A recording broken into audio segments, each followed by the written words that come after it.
Hello friends, welcome back all of you in S pharma. आप सभी कैसे हैं? आई होप कि आप सभी ठीक ही होंगे। तो आज की इस वीडियो में हम बात करेंगे फार्मास्यूटिकल माइक्रोबायोलॉजी का, जो कि आपको बी फार्म थर्ड सेमेस्टर में पढ़ना होता है। ठीक है, तो हमारी यूनिट नंबर सेकंड चल रही थी। मैं आपको सिलेबस इंट्रो करा दूँ। हमारा सिलेबस है यूनिट नंबर सेकंड का, और ये माइक्रोबायोलॉजी का सिलेबस है। इसमें से हम लोग IMVIC और स्टेनिंग, ये वाली टॉपिक हमारी कवर हो चुकी थी टोटली। अगर आप सब इसको नहीं वॉच किए हैं तो डिस्क्रिप्शन बॉक्स में प्लेलिस्ट आपको मिलेगी माइक्रोबायोलॉजी की, वहां से आप चेकआउट कर सकते हैं। तो आज के वीडियो में हम बात कर लेंगे स्टेरिलाइजेशन का। स्टेरिलाइजेशन आपको देखना है फिजिकल, केमिकल, गैसियस और रेडिएशन और मैकेनिकल। ठीक है, ये जो 4-5 टाइप के आपके स्टेरिलाइजेशन है, ये अलग अलग तरीके से अलग अलग स्टेरिलाइजेशन को पढ़ना होता है। तो सबसे पहले हम जानेंगे ये स्टेरिलाइजेशन होता क्या है, देन उसके बाद फिजिकल, केमिकल, गैसियस, रेडिएशन सारी चीजें आगे हम कवर करेंगे। तो ओवरऑल हम स्टार्ट करते हैं अपने स्टेरिलाइजेशन। तो स्टेरिलाइजेशन का मतलब आप लोग क्या समझते हैं? तो स्टेरिलाइजेशन का मतलब ये होता है कि जैसे कोई भी थिंग्स, मतलब कोई भी वस्तु या तो कोई भी चीज या तो कोई भी कंटेनर, जब वह बैक्टीरिया फ्री हो जाए, मतलब बैक्टीरिया फ्री हो जाए, तो उसको हम लोग बोलते हैं स्टेरिलाइजेशन या बैक्टीरिया फ्री। अब ये बैक्टीरिया फ्री हम करेंगे कैसे? एक हमारी प्रोसेस होती है स्टेरिलाइजेशन प्रोसेस। उसी प्रोसेस से हम लोग उस बैक्टीरिया को किल या रिमूव कर देते हैं, उसी को हम लोग बोलते हैं स्टेरिलाइजेशन। जैसे कि मान लो ये आपकी एक वॉच दिख रही है, ये आपकी वॉच है। ठीक है, अब इस वॉच पे हमको ये दिख रहा है कि अभी इस पे बैक्टीरिया प्रेजेंट है। अब हमें क्या करना है कि इस पे बैक्टीरिया प्रेजेंट है, इस बैक्टीरिया को किल करनी है। ठीक, तो अब इस बैक्टीरिया को किल करनी है तो हम इसको अलग अलग मेथड से किल कर सकते हैं। जैसे कि आपके सिलेबस में मेंशन किया गया था फिजिकल, केमिकल, गैसियस, रेडिएशन और मैकेनिकल। तो मान लो हम फिजिकली इसको मतलब बैक्टीरिया को रिमूव करें। फिजिकली जब हम बैक्टीरिया को रिमूव करेंगे तो दो हमारे क्या है डिवाइस होते हैं। दो डिवाइस हमारे होते हैं। एक डिवाइस का नाम है ऑटोक्लेव, एक हमारा होता है हॉट एयर ओवन, जो कि आपको आपके लैब में जरूर दिख रहा होगा। तो ये क्या करेंगे, मान लो हॉट एयर ओवन हम लिए, हॉट एयर ओवन को हम लोग चालू करके और इस घड़ी को उसके अंदर रख देंगे। ठीक है, तो कुछ देर बाद हम देखेंगे कि इसमें बैक्टीरिया रिमूव हो जाएगी, और इसी बैक्टीरिया की रिमूव करने की प्रोसेस को ही हम लोग बोलते हैं स्टेरिलाइजेशन। आई होप कि आप सभी को स्टेरिलाइजेशन क्लियर हुआ होगा। अगर अभी भी क्लियर नहीं है तो आप लोग कमेंट बॉक्स में कमेंट करके हमसे पूछ सकते हैं जहां भी डाउट हो। अब देखो, sterilisation means making something completely germ free. अब देखो, स्टेरिलाइजेशन मींस यही होता है कि जब हम कोई भी चीज या किसी भी चीज को पूरी तरह से बैक्टीरिया फ्री कर देते हैं, उसको हम लोग बोलते हैं sterilisation. It remove or kill all micro organism, bacteria, virus, fungi and spore. इस कंडीशन में क्या होता है, जितने भी माइक्रो ऑर्गेनिज्म हमारे होते हैं, बैक्टीरिया, वायरस, फंजाई, स्पोर्स, इन सबको हम क्या करते हैं, किल कर देते हैं। ठीक है, आफ्टर स्टेरिलाइजेशन, अब देखो स्टेरिलाइजेशन के बाद no living germs remain on the object. जब स्टेरिलाइजेशन हो जाएगा तो हमारे ऑब्जेक्ट पे कोई भी लिविंग जर्म्स नहीं प्रेजेंट होंगे। लिविंग जर्म्स मतलब जैसे बैक्टीरिया, वायरस, फंजाई, कुछ भी उस पर प्रेजेंट नहीं होगा। ओके, आई होप कि आप सभी को यहां तक समझ में आया होगा। अब हम स्टेरिलाइजेशन की बात करते हैं, टाइप ऑफ सॉरी फ्रेंड्स, अब हम बात करेंगे टाइप ऑफ स्टेरिलाइजेशन। जैसा कि आप लोगों के सिलेबस में मेंशन किया गया था, ये 4 टाइप के स्टेरिलाइजेशन, फिजिकल, केमिकल, रेडिएशन और मैकेनिकल। तो आज के वीडियो में हम बेसिकली अपना केवल कवर करेंगे फिजिकल का, एंड नेक्स्ट वीडियो में नेक्स्ट वाला कवर करेंगे, इसलिए कि वीडियो लेंथी ना हो और आप सभी को बोरिंग महसूस ना हो। ठीक है, तो सबसे पहले हम फिजिकल की बात करते हैं, फिजिकल मेथड ऑफ स्टेरिलाइजेशन। अब यहाँ पे फिजिकल का मतलब क्या है, जैसे फिजिकली मतलब भौतिक रूप से ये बैक्टीरिया को हम लोग किल कैसे करेंगे उसको हमें देखना है। Physical method of sterilisation means killing और removing all micro organism by using physical agent such as heat, radiation, filtration without using chemical. यहाँ पे हमको फिजिकल मेथड में क्या करना है, फिजिकल मेथड का यूज करके बैक्टीरिया को किल करना है, ना कि हमें उसमें केमिकल का यूज करना है। और वो फिजिकल मेथड हम लोग जैसे कि हीट से भी बैक्टीरिया को किल कर सकते हैं, रेडिएशन से और फिल्ट्रेशन से। अब देखो, हीट का मतलब क्या है, जैसे हम लोग कोई भी चीज होती है हम लोग उसको धूप में सुखवाने के लिए रख देते हैं। तो जब हम धूप में उसको सुखवा देते हैं ना, तो धूप की वजह से, टेम्परेचर ज्यादा होने की वजह से बैक्टीरिया डेड हो जाती हैं। और देखो, कभी कभी क्या हम फिल्टर भी कर देते हैं, जो बड़ी बैक्टीरिया होती हैं वो ऊपर ही रह जाती हैं, और कभी कभी हम लोग रेडिएशन से भी बैक्टीरिया को किल कर देते हैं। ठीक है, तो ये हमारे होते हैं फिजिकल मेथड ऑफ स्टेरिलाइजेशन। ठीक है, आई होप कि आपको समझ में आया होगा। अब फिजिकल मेथड में हमारा होता है हीट स्टेरिलाइजेशन। हीट स्टेरिलाइजेशन मतलब इस प्रोसेस में हम लोग अप्लाई करेंगे हीट।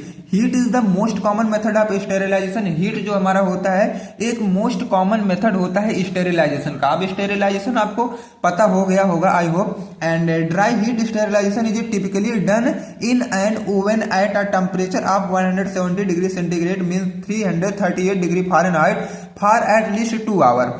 अब देखो ड्राई हीट का मतलब क्या है। ड्राई हीट का मतलब ऐसा है कि वहां पे आपका ना तो लिक्विड ना तो वेपर, वहां पे कुछ नहीं रहेगा, ओनली हीट और फ्लेम ही रहेगी, ठीक है। और इसका जो बेस्ट एग्जांपल हम लोग करते हैं ये हॉट एयर ओवन से करते हैं। किससे करते हैं? ओवन से करते हैं।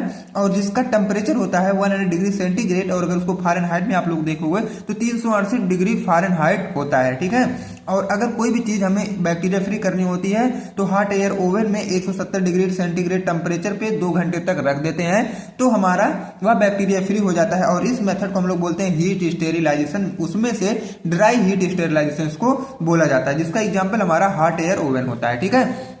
ये हमारा हो गया ड्राई हीट। ड्राई हीट में आपका कोई भी लिक्विड या वेपर का यूज नहीं करना है। अब वही सेकंड वाला है wet heat sterilisation. Wet heat sterilisation is typically done in an autoclave at a temperature of 121 degree centigrade. And अब हम इसको अगर कन्वर्ट कर रहे हैं तो 250 डिग्री फ़ारेनहाइट आ रहा है with pressure of 15 psi for at least 15 minute. अब देखो क्या करना है इसमें जो वेट हीट स्टेरिलाइजेशन है, आप सभी ने अपने लैब में देखे होंगे ये ऑटोक्लेव। और ऑटोक्लेव क्या होता है ये आपको पता ही होगा। ऑटोक्लेव में हम लोग लिक्विड को फिल करते हैं और उसमें भी टेम्परेचर 121 डिग्री सेंटीग्रेड तक करते हैं, मतलब 250 डिग्री फ़ारेनहाइट तक करते हैं। और 15 psi का जब वो psi का जब प्रेशर हो जाता है और इसी पे हम लोग 15 मिनट तक ये सारी चीजें अप्लाई करवाते हैं, तब जाके हमारा डन होता है वेट हीट स्टेरिलाइजेशन। तब जो भी उसमें अंदर हम लोग कंटेनर रखते हैं उसका जो बैक्टीरिया वो डेड या किल हो सकती है, ओके। इसका जो एग्जांपल ये ऑटोक्लेव और हॉट एयर ओवन आप लोग अगर देखे हैं तो यस का कमेंट जरूर करें कमेंट बॉक्स में। और आई होप कि आप सभी ने अपने कॉलेज में जरूर देखे होंगे। अब देखो ड्राई हीट स्टेरिलाइजेशन, अब हम इसको थोड़ा सा डीप में पढ़ेंगे। ड्राई हीट स्टेरिलाइजेशन क्या होता है, मतलब इसमें हम लोग हॉट एयर ओवन का कंस्ट्रक्शन प्रिंसिपल ये सारी चीजें पढ़ने वाले हैं। In this method the material is keeped under the flame और heat and after longer exposure micro organism bacteria and viruses are kill. इसमें क्या है जो भी मतलब हमारे मटेरियल्स हैं उसको हम लोग क्या है फ्लेम पे रखेंगे या तो उसको गर्म करेंगे, उसके बाद लंबे समय तक ये सारी चीजें हम करते रहेंगे तो हमारी माइक्रो ऑर्गेनिज्म जो है या तो बैक्टीरिया या वायरस जो है वो किल हो जाते हैं। सेकंड पॉइंट क्या है, this method is used for a glass wares oils powder metal instrument and other items wrapped in a paper. ये अप्लाई मतलब ये जो है हम किस लिए करते हैं, किस प्रोडक्ट के लिए करते हैं, जैसे कि कोई शीशे का बर्तन आ गया या तो कोई ऑयल्स आ गया तो कोई पाउडर आ गया, मेटल आ गया और अदर आइटम जो कि पेपर में पैक होते हैं, जब हम उनको बैक्टीरिया फ्री करनी होती है तो हम लोग ड्राई हीट स्टेरिलाइजेशन का यूज करते हैं, okay. The temperature and time is based on their thermal डाइथीन है, ठीक है। अब देखो ये जो टेम्परेचर और टाइम बेस्ड करता है TDT पे, थर्मल डाइथीन पे, ठीक है। एंड अब हम लोग नेक्स्ट पॉइंट की बात कर लेते हैं। हॉट एयर ओवन हमारा आ गया। अभी जस्ट हम जो बात कर रहे थे हॉट एयर ओवन का, यही हमारी पूरी मशीनरी है। ये हॉट एयर ओवन कैसा होता है और उसका टेम्परेचर कितना करना होता है और इसमें मटेरियल हम लोग कैसे कीप करते हैं, केप्ट करते हैं, ये सारी चीज हम लोग इसमें पढ़ेंगे हॉट एयर ओवन में। A hot air oven is an equipment a hot air oven is an equipment that sterilize material by using dry heat at high temperature। Hot air oven एक ऐसे डिवाइसेज या ऐसा equipment है जो कि किसी भी मटेरियल को बैक्टीरिया फ्री या स्टेरिलाइज करता है हाई टेम्परेचर पे। जब वहां पे टेम्परेचर एक्सेस होता है तब वह किसी भी मटेरियल को बैक्टीरिया फ्री बना पाता है, ठीक है। अब इसके प्रिंसिपल की बात अगर हम करें, इसका जो प्रिंसिपल है works on dry heat sterilisation, ये जो वर्क अपना करता है ये ड्राई हीट स्टेरिलाइजेशन में वर्क करता है। Kill micro organism by oxidation, और जो भी इसमें माइक्रो ऑर्गेनिज्म किसी भी मेटल पे रहते हैं वो ऑक्सीडेशन की प्रोसेस से वो सब किल होते हैं। और ऑक्सीडेशन मतलब क्या है, add of oxygen. And next point क्या है, high temperature for a long time destroy all germs plus spores. अब देखो क्या है, जब हमें मतलब लंबे समय तक ये बैक्टीरिया को किल करना होता है तो हम लोग हाई टेम्परेचर दे देते हैं और जो भी जर्म्स स्पोर वायरस फंजाई रहते हैं सब किल हो जाते हैं आराम से। अब हम इसके कंस्ट्रक्शन की बात कर लेते हैं। इसका कंस्ट्रक्शन कैसे किया जाता है, मतलब बनाया कैसे गया है, इसमें कौन कौन सी चीजें इंस्टॉल्ड हुई होती हैं, ठीक है। जैसे कि पहला पॉइंट है डबल वाल्ड चैम्बर, जो इसका चैम्बर होता है वो डबल वाल होता है। उसके बाद इंसुलेटेड वाल प्रेजेंट होते हैं। उसके बाद बॉटम में हीटर प्रेजेंट होता है, मतलब हीटर एट अ बॉटम। उसके बाद fan for even heat distribution, और इसमें फैन भी प्रेजेंट होते हैं ताकि पूरी असेंबली में हमारा हीट प्रेजेंट हो जाए। उसके बाद टेम्परेचर कंट्रोल नॉब भी प्रेजेंट होती है। उसके बाद थर्मामीटर भी प्रेजेंट होता है। अब हम इसकी आपको फिगर दिखा देते हैं। कुछ इसी तरह हमारा हॉट एयर ओवन होता है। आप लोग अपने लैब में जाके जरूर देखिएगा कि हाँ कुछ इस तरह होता है कि नहीं। ऊपर आपका थर्मामीटर लगा रहेगा और नीचे ये आपकी पूरी डिवाइस रहेगी इलेक्ट्रॉनिक वाली डिवाइस, मतलब यहाँ पे टाइमर, यहाँ पे टेम्परेचर रेगुलेटर, यहाँ पे डायरेक्ट थ्रो टाइमर, मतलब डायरेक्ट टाइमर, यहाँ पे टाइम देखा जाता है। और ये हीट रेगुलेटर मतलब टेम्परेचर कंट्रोलर, और यहाँ पे आपकी स्विच रहेगी ऑन ऑफ वाली, और यही कहीं से वायर निकला रहेगा जो आपकी पावर में देगा, ठीक है। और ये इसका बॉक्स, मतलब ये पूरी फ्रिज की तरह होता है। ऐसे आप इसको खोल लोगे, ऐसे बंद कर दोगे, ठीक है। और जो मटेरियल रहेगा इसी में, ये बॉक्स रहता है, इसी में हम लोग मटेरियल रख देते हैं जिसको हमें बैक्टीरिया फ्री बनाना होता है। ओके, एंड अब हम लोग नेक्स्ट में बात करेंगे इसके वर्किंग का। इसका वर्किंग का मतलब ये है कि ये अपना वर्क कैसे करता है। जैसे अगर हमें इसको ऑपरेट करवाना हो तो कैसे आप लोग करवा सकते हैं। सबसे पहले क्या करेंगे, materials are place inside the chamber. जो भी मटेरियल है इनको हम चैम्बर में रखेंगे। Oven is switch on and set at required temperature. जो ओवन होती है उसको स्विच ऑन मतलब ऑफ रहेगा, ऑन कर देंगे, और जो भी टेम्परेचर हमें चाहिए होता है उसको हम लोग फिक्स कर देंगे। Hot air circulate evenly inside, और जो गर्म हवा जब निकलेगी तो पूरी तरीके से अंदर अंदर वो पूरी फैल जाएगी। Dry heat kills micro organism by oxidation, और जो भी माइक्रो ऑर्गेनिज्म रहेंगे वहां पे जो हीट आ रही है उसके वजह से वो सारे माइक्रो ऑर्गेनिज्म किल हो जाएंगे।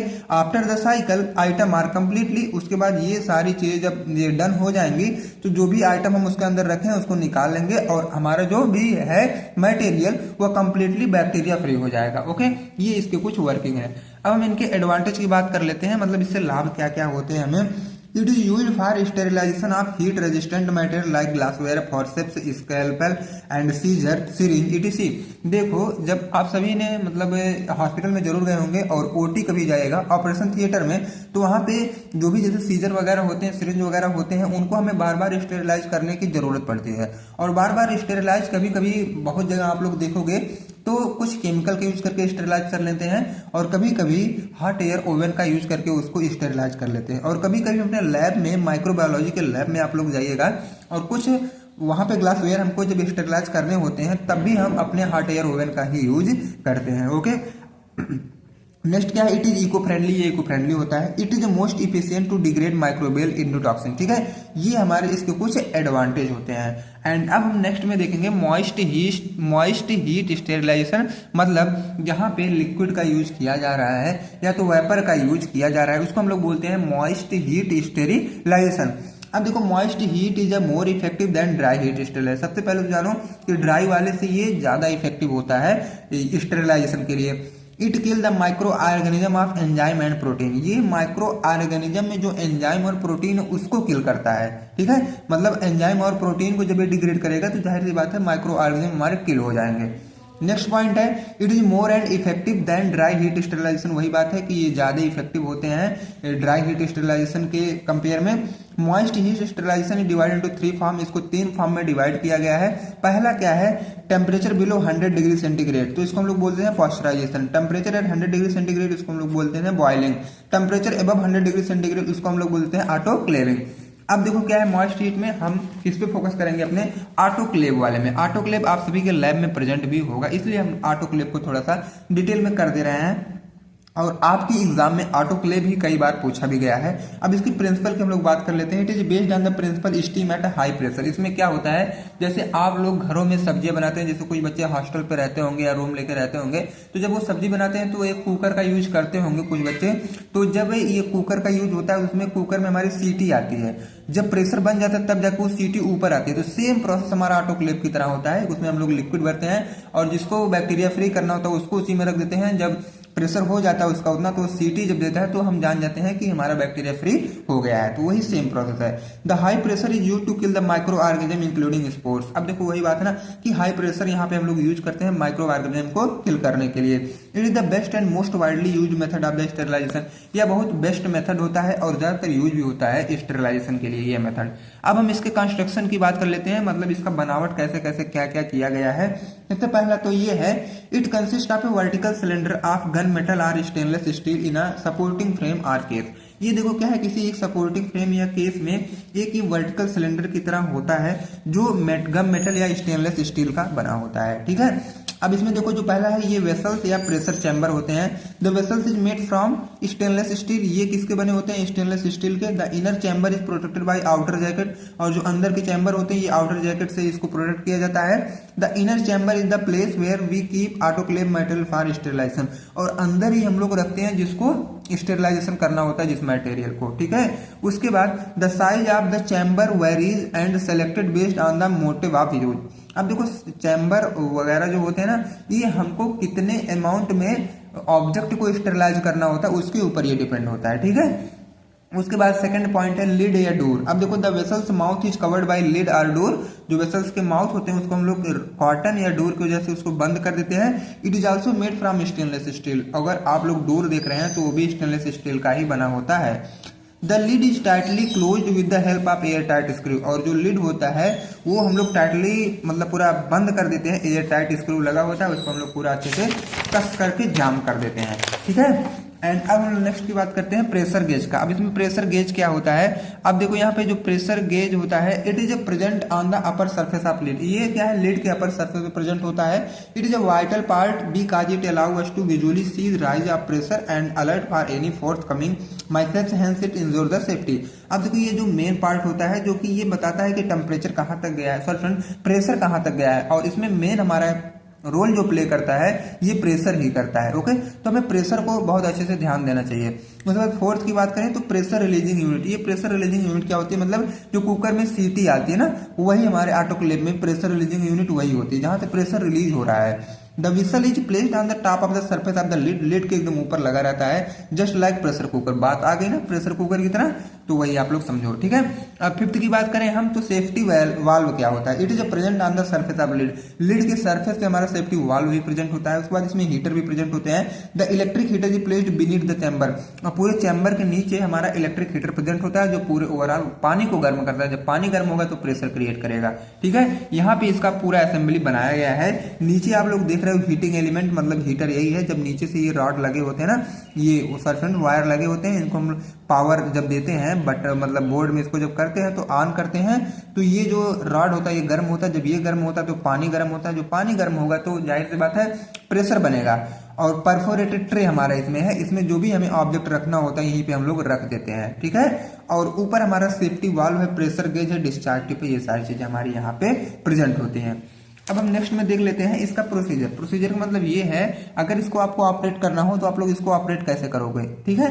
Sufficient amount of water is place inside the autoclave. Autoclave में पहली बात तो क्या है, जितना पानी चाहिए उसको हम लोग फिल कर देते हैं। उसके बाद pack the material properly before putting inside the autoclave for sterilisation.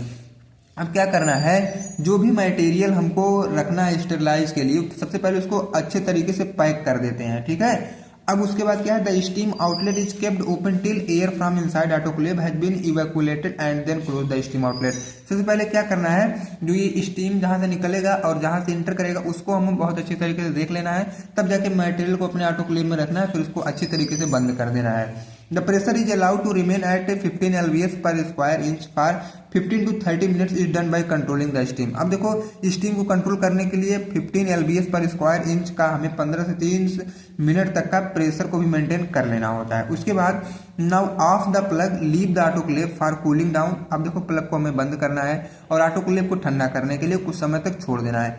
And thus the pressure is reach down at zero mark. और जो उसमें प्रेशर होते हैं जब तक वो जीरो तक ना आ जाए तब तक हमें उसको ठंडा करना है।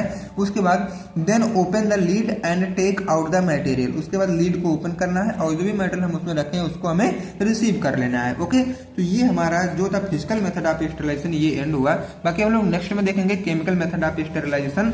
यहाँ तक हम लोगों ने फिजिकल वाला कवर कर लिया, ठीक है। आगे हमारा जो भी बचा है केमिकल, गैसियस, रेडिएशन, ये सारी चीजें हम लोग नेक्स्ट में कवर करेंगे। तो फ्रेंड्स मिलते हैं नेक्स्ट वीडियो में। अगर अगर आप सभी चैनल पर पहली बार हैं तो वीडियो को लाइक और चैनल को सब्सक्राइब करना ना भूलें, ताकि नेक्स्ट वीडियो का इन्फॉर्मेशन सबसे पहले आप तक पहुंचता रहे। और अगर आपको विदाउट एनी कॉस्ट नोट भी डाउनलोड करनी है तो टेलीग्राम ग्रुप ज्वाइन करके आप लोग वहां से नोट्स भी डाउनलोड कर सकते हैं। तो friends, thank you, bye bye, take care.